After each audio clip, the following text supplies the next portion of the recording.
Desculpa, gente, eu tive que fazer um corte aqui na gravação, mas vamos lá. Então, a distância da Terra para a Lua tem uma grande influência, tem um propósito, se fosse mais perto, né? É, teríamos tsunamis por causa do campo gravitacional. Se fosse mais distante do Sol, teríamos, talvez nem haveria vida na Terra, entendeu? É, então, tudo isso não aconteceu por acaso. Nada disso aconteceu por acaso. O nosso corpo mesmo, como o funcionamento do nosso corpo, o suor, por exemplo, ele não só, quando a gente soa, não só elimina algumas substâncias ruins, né, que temos no nosso corpo, mas como também serve para refrigerar o corpo. Igual um radiador num carro, por exemplo, né? Tem um radiador ali que serve para refrigerar o motor. Tem, vamos botar aí, o sistema digestivo na minha empresa, por exemplo, eles pegam o mesmo princípio do sistema digestivo para gerar eletricidade. Desculpa, gente. Então, assim, e a gente pode ir mais além disso aí. Então tem tanta coisa que a gente olha assim, onde a gente vê Deus, a mão de Deus na criação. Amém? Inclusive, a palavra, outras coisas que eu queria citar aqui, até mesmo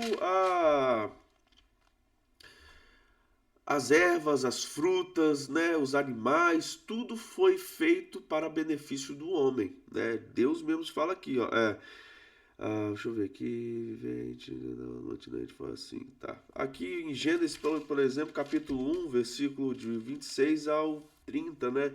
A gente vê aqui que tudo Deus criou, macho e fêmea, e deu aqui, tá aqui, ó. Façamos o homem à nossa imagem, conforme a nossa semelhança, e domine sobre os peixes do mar, sobre as aves dos céus, e sobre o gado, e sobre toda a terra, e sobre todo o réptil que se move sobre a terra. E criou Deus o homem, a sua imagem e semelhança. A sua imagem, oh meu Deus, a sua imagem, a imagem de Deus, e criou macho e fêmea os criou. E Deus os abençoou e deu-lhes e disse: frutificai, multiplicai-vos, enchei a terra, sujeitai-vos e dominai sobre os peixes da terra, do mar, e sobre as aves dos céus, e sobre todo o animal que vos move sobre a terra. E disse Deus: eis que vos tenho dado toda a erva que dá semente e que está sobre a face de toda a terra, e toda árvore em que há fruto, a árvore que dá semente servosão para mantimento. Então, assim, tudo que Deus fez foi para mantimento do homem, tá? Eu não vou entrar muito nesse detalhe, mas até o dilúvio, tá? O homem era vegetariano. Inclusive tem essa passagem aqui. Eles não comiam carne, né? Eu não vou entrar muito nesse detalhe não, mas quem quiser depois falar sobre isso, até pesquisar sobre isso aí, o homem, até o dilúvio, ele não. Desculpa, gente, eu só tô um pouquinho gripado hoje. Então, assim, até então o homem era vegetariano. Até tem uma teoria aí, eles viviam muitos anos naquela época. Tem várias pessoas que falam, eles viviam muitos anos naquela época, porque eu tô falando aqui, tinha gente que vivia 900 anos. Matusalém, eu acho que foi 965 ou 63, 9, alguma coisa. Bastante tempo, né? Quase 1000 anos o cara viveu. Então, tem muitos que falam que viveram bastante tempo porque eles estavam próximo da perfeição, né? Tem outros que falam que eles tinham, como eles eram vegetarianos, a vitamina C já existia no corpo deles. Eram parte do corpo deles, então eles não envelheciam tanto. Hoje nós temos que tomar vitamina C. Tem tantas assim teorias que eu não vou entrar aqui, esse não é o objetivo da nossa aula, mas é coisas que, para quem está entrando agora, vocês podem se deparar esse tipo de assunto durante a caminhada cristã, tá bem? Vamos lá para o próximo slide, então. Então, Deus criou tudo à sua semelhança, né? Aliás, criou tudo não. Deus criou o homem à sua imagem e semelhança. Então, vamos lá. Oh, meu Deus, que gripe chato. Perdão, gente. Só. Deus criou tudo, né? E o mais interessante é que vamos entrar aqui, ó. No primeiro dia, Deixa eu ler aqui na minha apostila que tá melhor que do que eu ler aqui no negócio. Vocês podem ler na sua apostila de vocês também, mas vamos lá. Primeiro dia, separação entre luz e trevas. Segundo dia, separação entre águas de cima e de baixo.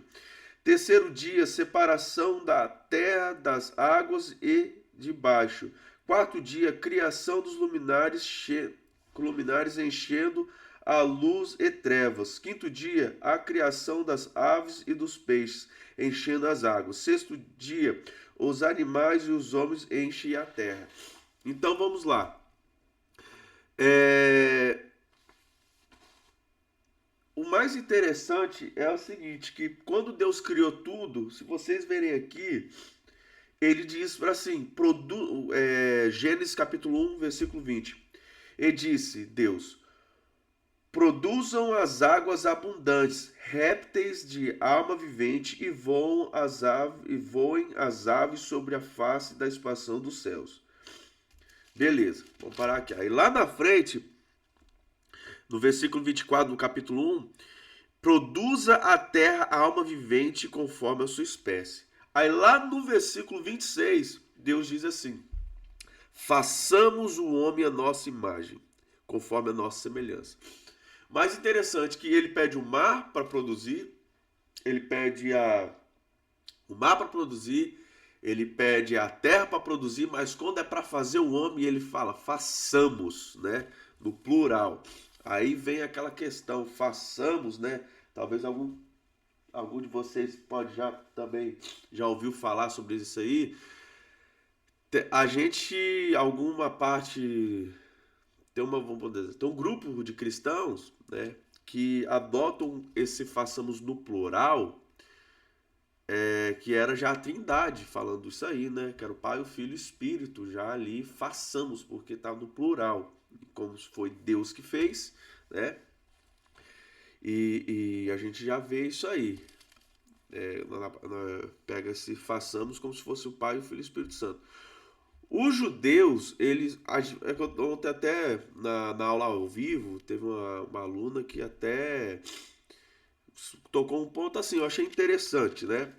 Mas nós cristãos, nós vemos Jesus em tudo no Antigo Testamento. Mas os judeus não. Lembrando que o Antigo Testamento é como se fosse a Bíblia dos judeus. Tem a Torá, que é os 5 primeiros livros, né? E tem os demais, que eles também seguem. Então, o Antigo Testamento é como se fosse a Bíblia dos judeus. Eles não veem Jesus em tudo. Então, quando eu falo façamos, é nós cristãos que falamos isso aí. Porque talvez esse plural aí, obviamente vai ter pessoas que vai dar uma explicação um pouco mais detalhada, vai pegar lá da origem do hebraico, que vai dizer que nós façamos isso, quer dizer isso. Mas uma boa parte dos cristãos acredita nisso, que esse façamos é o Pai, o Filho e o Espírito Santo falando com eles mesmos, entre si, para criar o ser humano à imagem e semelhança deles. Amém? Então, vamos para o próximo aqui. Criação do homem. Deixa eu ver quanto tempo de gravação. 8 minutos, vamos lá.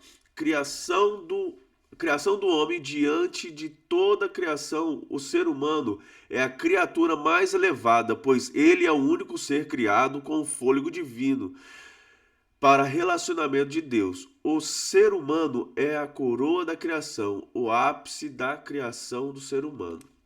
Vamos ver aqui. Deixa eu ver aqui que eu fiz algumas anotações. Criação não foi criado com a palavra de Deus. Então, novamente, como eu falei no slide anterior, o ápice da criação foi o ser humano. Tanto que Deus mesmo quis fazer o ser humano a sua imagem e semelhança. Ele pediu a terra para produzir, pediu a água para produzir, mas quando chegou no ser humano, ele quis produzir. Amém? Já expliquei esse slide no slide. Já expliquei esse slide no slide anterior. Vamos para o próximo. A natureza humana. O ser humano é criatura, ele não deve ser divinizado. O ser humano é criatura, o ser humano é limitado, o ser humano é frágil, ele foi criado do pó. Amém? Então, assim, boa questão. O ser humano é criatura.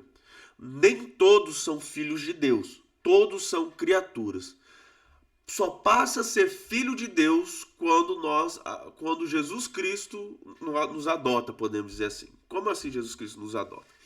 Através da adoção, da morte de Jesus Cristo e através do sacrifício lá na cruz, nós conseguimos o direito de ser filho de Deus. Então, só é filho de Deus quem aceitou Jesus Cristo como seu único suficiente Salvador. O resto é criatura. Amém? Então, assim, o ser humano não deve ser divinizado, né? O maior mal do ser humano hoje é o seguinte, que o ser humano ele tem a mania de querer achar Deus no homem. Ele tem mania de, como que eu posso dizer? De achar Deus no homem.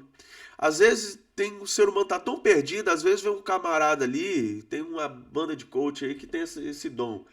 Fala as palavras certas, no momento certo, para as pessoas erradas, e acabam cativando essas pessoas já carentes, né, emocionalmente, eles começam a botar essa pessoa num pedestal que ela não deveria estar ali, entendeu? Então, assim, o ser humano não deve ser divinizado. O único que pode ser adorado, exaltado é Deus. Tanto que quando o Deus queria ser o rei de Israel, só que o povo de Israel queria um homem como Deus. Ele queria um homem. E Deus deu o primeiro, que foi o Saul. E por causa do orgulho, por causa do poder, Saul acabou se desviando ali também, perdeu, acabou se matando no final de sua carreira. Então, assim, quando era um rei bom, o povo de Israel prosperava. Quando era um rei ruim, o povo de Israel perecia. E esse bom e ruim quer dizer assim, quando o rei ele era próximo de Deus, temente a Deus, ele não praticava idolatria no seu reinado, o povo de Israel prevalecia. Mas quando vinha um rei idólatra, né, que praticava sacrifícios assim que não era Deus para Deus, o povo de Israel perecia. Tanto que temos aí Davi como grande rei de Israel e temos Acabe como péssimo rei de Israel, né? Então, assim, você vê um rei que era temente a Deus, o Israel começou a conquistar, a prevalecer. E veio outro que era péssimo, anos depois, você vê o povo já, inclusive o neto, né? Desculpa. Inclusive o neto de Davi mesmo. O neto de Davi, ele Roboão, se eu não me engano, é Roboão. Eu confundo Roboão com Jeroboão, mas é Roboão mesmo. Roboão, ele foi um péssimo rei e por causa dele o povo de Israel foi dividido, né? Entre o reino do norte e o reino do sul. Então, assim, o ser humano não deve ser divinizado. Ele é cheio de falhas. Vamos para o próximo slide. Deixa eu só dar uma olhadinha aqui, ver se está gravando esse negócio. Cadê? Cadê? Ô, meu amigo. Desculpa aí, gente. Só pra ter certeza que esse negócio tá funcionando. Som. Tá. Espero que esteja. Vamos lá. Aparentemente tá funcionando. Deixa eu só ver aqui meu áudio aqui. Também tá funcionando. Vamos lá. Só para ter certeza, que eu não tenho certeza se o áudio está sendo gravado. Eu tô vendo aqui mexendo, mas não tenho certeza. Então, para depois não sair, gravar e não ter áudio, seria engraçado, né? Vamos lá, então. A queda. Então, antes da queda do ser humano, o ser humano era perfeito, ele era inocente, puro, andava com Deus no jardim. Depois da queda, desobediente, conhecedores do bem e do mal, impuros, separados de Deus e morte espiritual. Amém? Vamos para o próximo slide aqui.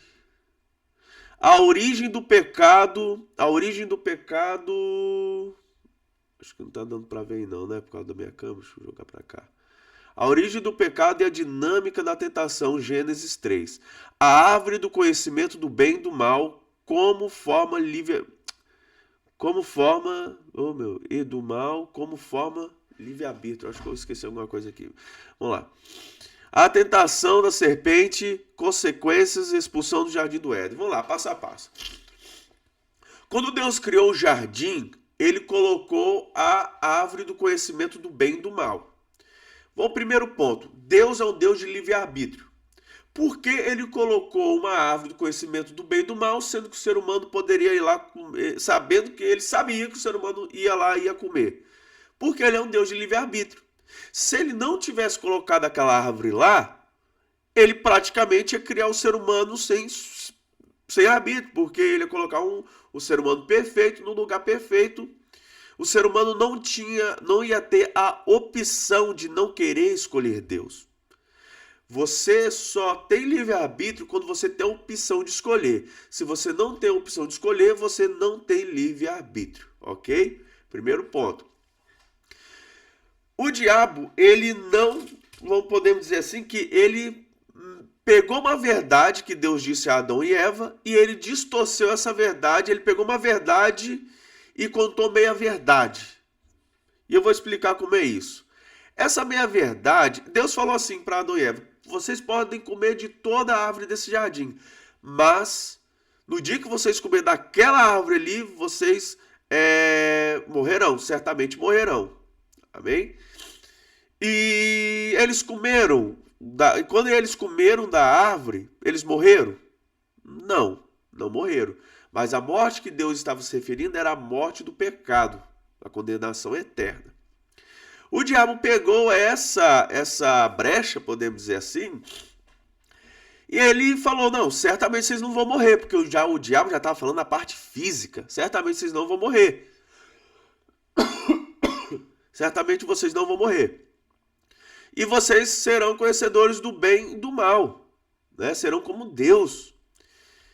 Ele também não mentiu. Não seriam como Deus na parte de divino, até mais eles conheceriam o bem e o mal.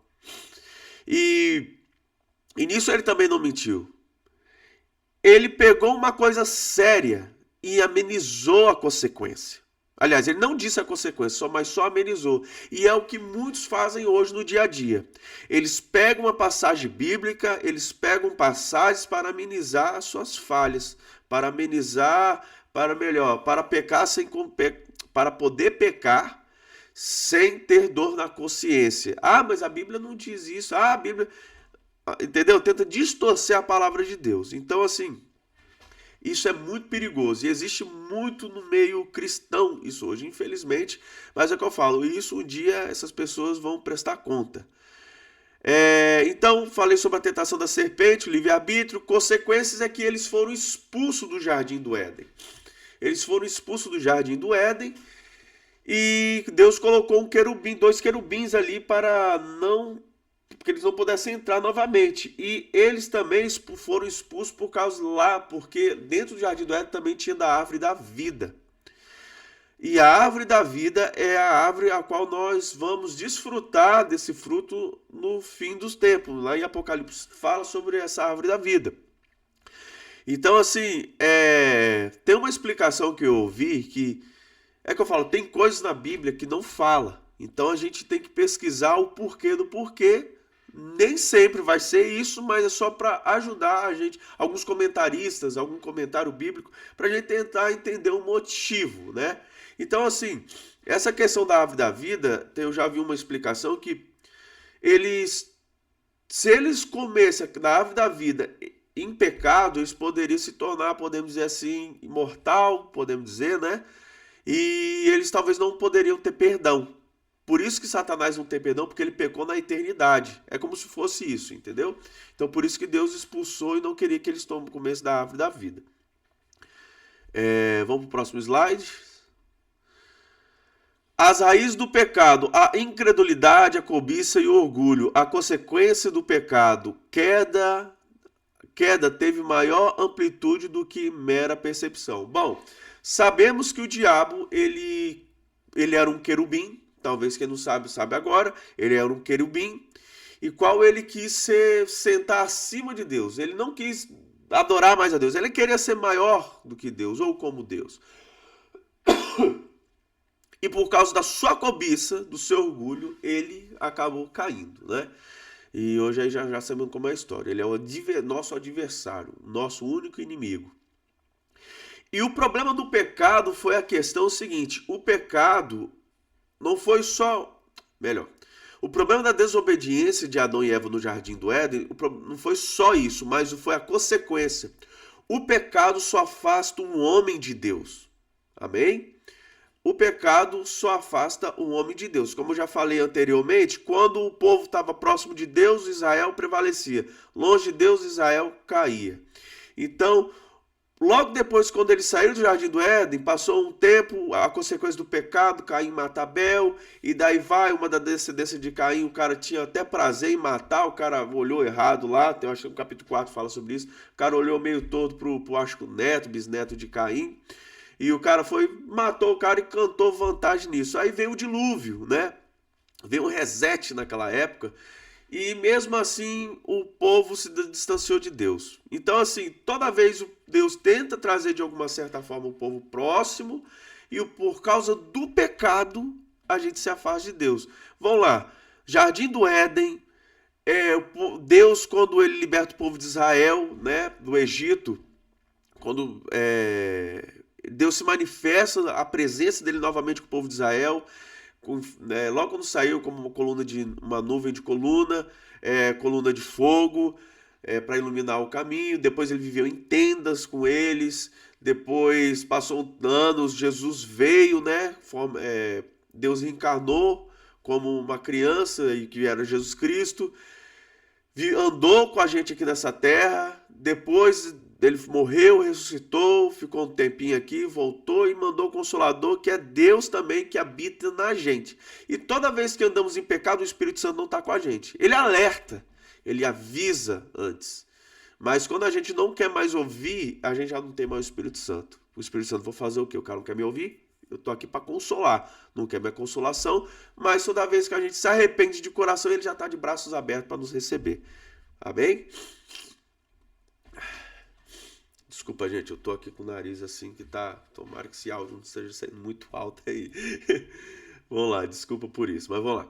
Redenção. Redenção é aquela ideia de comprar um escravo ou prisioneiro de guerra, conceder-lhe a liberdade novamente.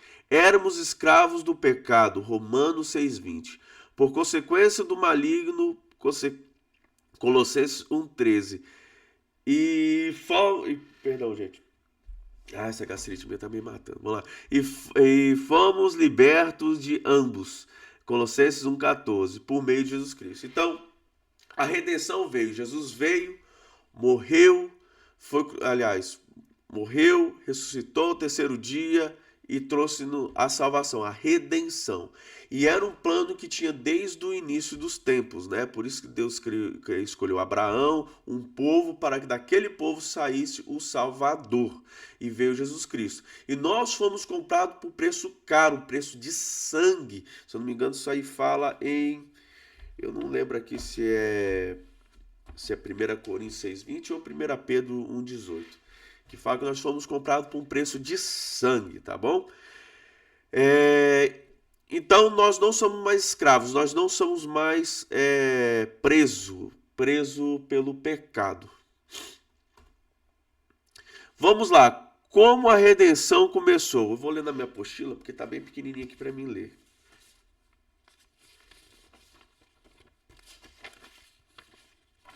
Vamos lá. Não há nenhum justo, nenhum sequer, ausência de justiça. Não há, melhor, vamos lá. Romanos 3, 10, 18, tá? Não há nenhum justo, nenhum sequer, ausência de justiça. Não há ninguém que entenda, ausência de capacidade intelectual. Não há ninguém que busque a Deus, indisposição da vontade e ingratidão. Todos se desviaram, rejeição ao que é correto. Tornaram-se juntamente inúteis. Ninguém é produtivo. Não há ninguém que faça o bem. Não há nenhum sequer. Todos são maldosos em absolutos. Suas gargantas são um túmulo aberto. Todos querem devorar todos. Com suas línguas enganam. Todos são enganadores. Veneno de serpentes está em seus lábios. Todos são traiçoeiros. Suas bocas estão cheias de maldição e amargura. Todos são rancorosos e infelizes. Seus pés são ágeis para derramar sangue. Todos planejam e executam atos homicidas. Ruínas e desgraça marcam seus caminhos. Destroem, abusam, roubam. Não conheçam o caminho da paz, são irreconciliáveis, revanchistas e vingativos. Aos seus olhos é inútil temer a Deus, eliminaram Deus de suas vidas. Bom, Paulo fala, o mesmo que escreveu essa carta, fala que nós somos pobres miseráveis, tá? Eu e você somos pobres miseráveis. Maldito é o homem que acha que ele é bom, tá? Maldito é o homem. Tem pessoas que acham que elas vão ser salvas por causa das suas atitudes, porque eu faço doação, eu trabalho na igreja, eu faço isso, aquilo. Primeiro que a palavra de Deus nos diz que as nossas obras somos como são, acho que é em Isaías que tá escrito isso. As nossas obras são como trapos imundos para Deus, tá? Nós não fomos salvos pelas obras, mas nós somos salvos pela graça. Então, e se você cumprir 9 mandamentos e você tropeçar em um, que são 10, você tropeçou em todos. Isso também a palavra diz. Então, assim, tudo que Paulo escreveu aqui é exatamente o que nós somos, tá? E só que nós podemos, assim, como que eu posso dizer, afastar desses hábitos quando nós nos aproximamos mais de Deus. Tem um vídeo no YouTube que tem um cara que bota um copo de Coca-Cola, né? Assim, debaixo de uma pia e ele começa a encher de água. A Coca-Cola representa o pecado escuro, né? E quando ele liga a torneira, aquela água começa a se transformar ali e até ficar transparente. Quanto mais comunhão com Jesus Cristo, relação com o Espírito Santo nós tivermos, mais próximo de Deus e mais parecido com Deus seremos. Amém? Próximo slide. Restauração. Romanos 6:23. Porque o salário do pecado é a morte, mas o dom gratuito de Deus é a vida eterna. Por Cristo Jesus, nosso Senhor. Romanos 5:18. Pois assim como por uma só ofensa veio o juízo sobre todos os humanos para condenação, assim também por um só ato de justiça veio a graça sobre todos os homens para justificação da vida. 1 Coríntios 1:30. Mas vós sois dele em Cristo Jesus, o qual para nós foi feito por Deus sabedoria e justiça, e santificação e redenção. Amém, meus irmãos? Então, através o que um homem desobedeceu no jardim, outro homem obedeceu no jardim do Getsêmani, que foi Jesus Cristo. Por causa de um homem veio a injustiça, o pecado entrou no mundo, por causa de um homem também veio a salvação, que foi Cristo. Amém? E graças à morte dele lá na cruz, fomos justificados perante a Deus. Essa disposição da Trindade que a levou, restauração, né? A essa disposição da Trindade que levou a criar e manter e a resgatar a sua criação. Epa, calma aí, tá em cima aqui da criação das custas do próprio sacrifício do meio do Filho. O apóstolo Paulo chama de graça. Essa disposição de Deus apresenta-se em 3 movimentos: a criação, a manutenção e a salvação. Restauração. A graça comum, o movimento de manutenção, as pessoas... Deixa eu ler aqui da minha apostila que tá melhor, tá muito pequenininho aqui. Não sei se tá pequenininho para vocês aí, mas para mim tá... Eu tô sem óculos também. A graça comum, o movimento de manutenção às pessoas. Enquanto experimentam apenas o movimento de manutenção, não têm consciência dessa disposição divina chamada graça. São alvos dela, mas não a sabem. Pensam que tudo de bom que há nelas ou que nelas manifestam são de sua propriedade. O objetivo de Deus na disposição graciosa no que tange a manutenção é conceder tempo de existência para a humildade, de modo que o evangelho pudesse ser pregado a todos. Deus, na disposição da manutenção, leva o universo a cooperar em favor da preservação da vida. Vamos lá. Pegando aqui esse salto aqui, ó. Pensam que tudo que há de bom nelas ou que nelas manifestam são de sua propriedade. Não. Tudo que há de bom no ser humano, é ainda uma essência de Deus na nossa vida, né? É uma essência de Deus na nossa vida ainda. E eu já ouvi muitas pessoas, inclusive eu já falei sobre isso aí. Quando a gente está numa vida de pecado, às vezes a gente que conhece a Deus, às vezes a gente ora, busca a Deus e a gente já sente a presença de Deus, mas a vida está em pecado. E tem pessoas que confundem isso aí, tá? Acho que não, eu estou em pecado, Deus me entendeu, eu estou bem, né? Aí amanhã, no outro dia, está na mesma coisa. Deus manifesta a tua graça, a tua misericórdia, a tua presença. Aliás, Deus manifesta a presença dele nas nossas vidas através da graça e da misericórdia, tá? Não é porque ele está satisfeito com o nosso pecado, não. Ele odeia o pecado. E nós, como filhos de Deus, também temos que odiar o pecado. Mas Deus se manifesta por causa da sua misericórdia. Às vezes a gente viu alguns pregadores, o cara prega, várias pessoas aceitam Jesus, a pessoa canta, várias pessoas choram, você vê o mover do Espírito Santo. Vamos lá. O Espírito Santo tem compromisso com a palavra, não com quem está fazendo ali. Ali é como se fosse só uma ferramenta, tá? E Deus usa quem ele quiser. Então, assim, Pedro é um exemplo. Pedro, ele da mesma oportunidade que ele revelou que Jesus Cristo era filho de Deus, né? E Jesus elogia ele perto de todo mundo. Foi o Espírito Santo que inspirou isso em você.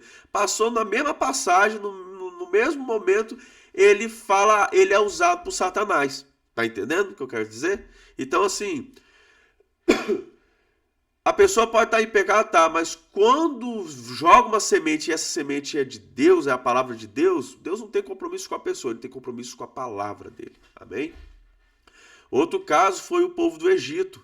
As maiores manifestações que apareceram na Bíblia, que algumas delas nunca mais se repetiram, foi o que aconteceu no Egito ali, e quando Deus tirou o povo do Egito foi para o deserto. Todo aquele povo morreu, porque era um povo desobediente, um povo murmurador. Até Moisés não entrou na terra prometida. Não estou falando que eles não conseguiram salvação. Isso eu não sei, isso aí é Deus que sabe lá. Mas por causa da desobediência, Deus se manifestou para eles. Mas eles estavam em desobediência. Não Moisés, o povo, né? Amém, meus irmãos? Então, assim, nós não podemos confundir. Eu vi um tempo atrás um podcast de um camarada aí, o cara numa vida toda torta, ele falou, não, eu sinto que eu faço bem, o cara tá em pecado, né? O cara tá em pecado, tá em imoralidade sexual. Então, assim, se você sente bem, meu irmão, simplesmente é o diabo que tá, dos dois ou o diabo tá deixando sua vida perfeita para que você possa ir de mal a pior, porque a ideia do diabo é o seguinte, enquanto tá em cima do muro, ele tá ganhando. E tem muita gente que tem a concepção que o diabo vai ficar atormentando a pessoa lá no inferno, né? Apesar que esse é outro assunto, questão de inferno, água de fogo. Mas vamos na conversa popular. O diabo não vai atormentar ninguém no inferno, ele vai ser atormentado também, tá bom? Então, assim, só que ele quer ir com mais gente possível, com mais gente puder ir com ele, melhor vai ser para ele. Não é melhor vai ser para ele, mas ele está indo de contra o plano de Deus. Então ele quer atrapalhar. Essa é a ideia. Amém? Então, assim, o ser humano em si, ele é mau. E ele, quando ele tem alguma atitude boa, é a graça de Deus que está na vida da pessoa. Amém? Eu acho que esse é o último slide. Então vamos lá, gente. Só recapitulando aqui, já acabou a aula. Muito obrigado, né? Então a criação foi quando Deus criou tudo e ele criou tudo perfeito. A queda foi quando Eva e Adão, eles desobedeceram a ordem que Deus deu dentro do jardim do Éden. Lembrando que Deus sempre quis ter uma relação de amigo com o ser humano, mas o ser humano, por causa do pecado, sempre se afastou de Deus. A redenção já era um plano que Deus já tinha feito, por isso ele escolheu Abraão ali, que através da descendência de Abraão, todos da terra seriam abençoados, e através da descendência deles sairia o Salvador, que é Jesus Cristo. E a restauração, né? Após a morte de Jesus Cristo, nós temos hoje a restauração, podemos adquirir a salvação através do sacrifício dele lá na cruz, pois fomos comprados com preço de sangue, em preço caro. Amém, meus irmãos? Oh, meu Deus do céu, desculpa. Isso. Amém, meus irmãos? Quero agradecer a todos. Tentei fazer esse vídeo um pouco mais curto, mas não deu, tá? Até porque essa aula é um pouco grande, um pouco bem complexa, né? Temos aqui 1, 2, 3, 4 páginas de estudo. Então, assim, não deu para fazer um pouco mais curto, não. Mas é isso aí, meus irmãos. Espero que vocês tenham aprendido. Espero que vocês estejam lendo a apostila de vocês. E tenham um excelente dia em nome de Jesus. Um grande abraço a todos. Até mais.